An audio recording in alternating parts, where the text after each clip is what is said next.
Welcome to Positive Energy with Crystals. My name is Hillary, and today we're going to talk about bonding with crystals, how you bond with them, how I bond with them, and just some ideas for you. So, um, w- so really the first way with bonding with a crystal is feeling drawn to it. Walk into a store that sells crystals, and if you're drawn to a crystal, go pick it up and look at it. Why isn't this focusing? And just kind of feel it and feel how the shape and the energy you feel from it. If you don't feel anything, that's fine. You don't have to buy it. But you want to work with a crystal that you feel drawn to. That there's a connection there from the beginning.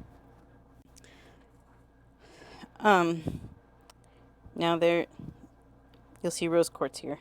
We'll get to that in a minute. Sometimes you don't connect with a crystal, but you still want to work with it. And that's where rose quartz comes in for me. So, one way that I do, so this is my pink tourmaline, and I've been drawn to it for a long time. One way I bond with them is I do research, and I write them on these cards. I don't know if I can zoom out enough to see. Oop, there's everything back there. I put it in this little booklet that I made. So this is all my crystals and all the research I've done on them. And you can see I got some water damage, so I'm having to redo some of the cards. But all the properties, all the energies, what it helps with, everything that I feel is important to know about the crystal.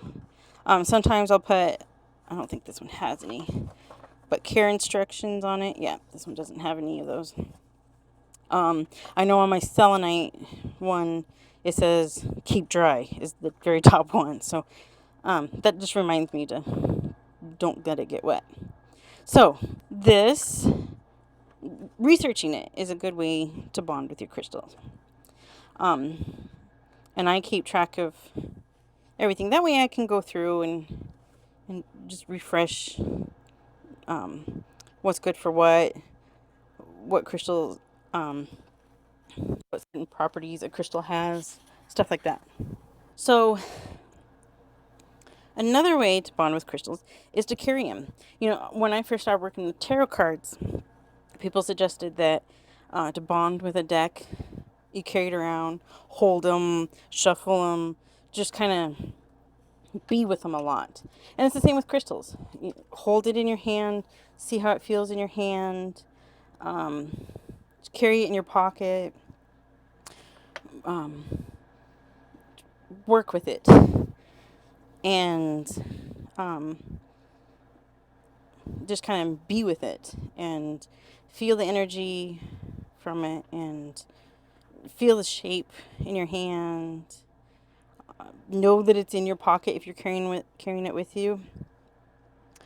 Just do all that stuff.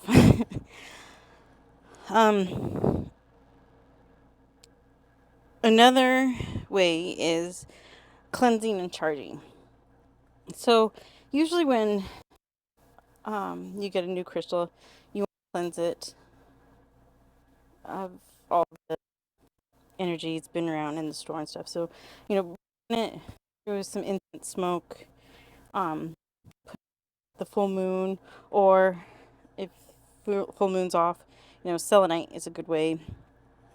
You can use salt to charge crystals, but you have to be careful with salt because some crystals react badly with salt. So you want to make sure that find in your research if it can sit in a bowl of salt. Sorry, the air conditioner is running. It's warm day. Just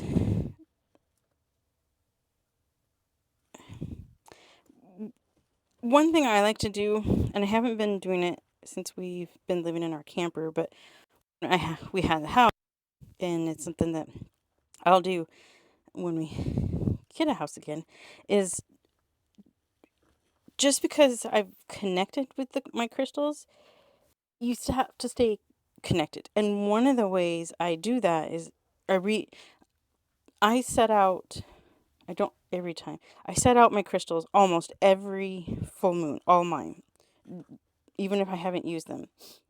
Um, I don't do that every time, and there's some that they're kind of pain to set out each time, but um, just setting them out for the full moon. I even take them out of their container, their storage container, and put them in a basket. And that pulling them out of the container to put them in the basket, and then the next morning bringing them into the house and taking them out of the basket and putting them back into their container. I'm touching every single crystal and I'm reconnecting with each of those crystals. And I love doing that. And sometimes I remember at the last minute, the night of the full moon, and have to hurry and do it. And the next day, it kind of seems like a chore a little bit. But then once I start doing it, it's relaxing, and I just feel like I'm reconnecting with each one of my crystals, especially the ones that I don't use a lot that stay in storage more than they're out. So, I love that. That's one of my favorite ways to connect with them and to reconnect is charging them in the full moon. So, those are some of the ways I use to connect with my crystals. Now you're not going to connect with every single crystal, but you still may feel drawn to use it, like my rose quartz. I've got several pieces. Here's a couple of them. My little heart, it's upside down, and then another tumbled stone. I cannot connect to rose quartz. It's one of those that everybody says you should have, and that it's really good for self-love and self-esteem and all that. I just can't connect to rose quartz, and it could be part of the where I can't connect to a lot of quartzes, but rose quartz just, I don't know. We don't connect a lot. But at the same time, I'm drawn to use it. So I use it in different ways. I use it in manifestation bowls a lot. I use it as a general crystal for a room.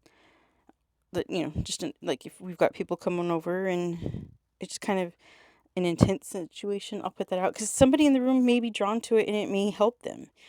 It Just because it's not helping me and I'm not drawn to it doesn't mean that somebody else that's in my space, in my house, isn't going to be drawn to it or isn't going to feel the energy from it. So I use it that way quite a bit, just as a general crystal for the room. Set it in a bowl or something. And rose quartz is really good for sending energy to someone else. Even though this is in my possession, if you're good at energy work, and that's something that I'm getting better at. I haven't done a lot of it. My microphone's moving. Sorry if that was loud.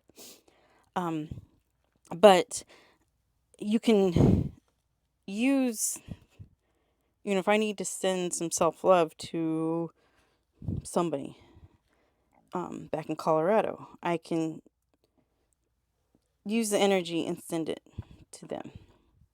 But you have to be good with energy work to do that. So that's how I bond with crystals and rebond with them. And let me know if there's other ways you bond with your crystals, what you do, or if you have any questions, put those in the comments. Be sure to like and subscribe, and I will see you next week.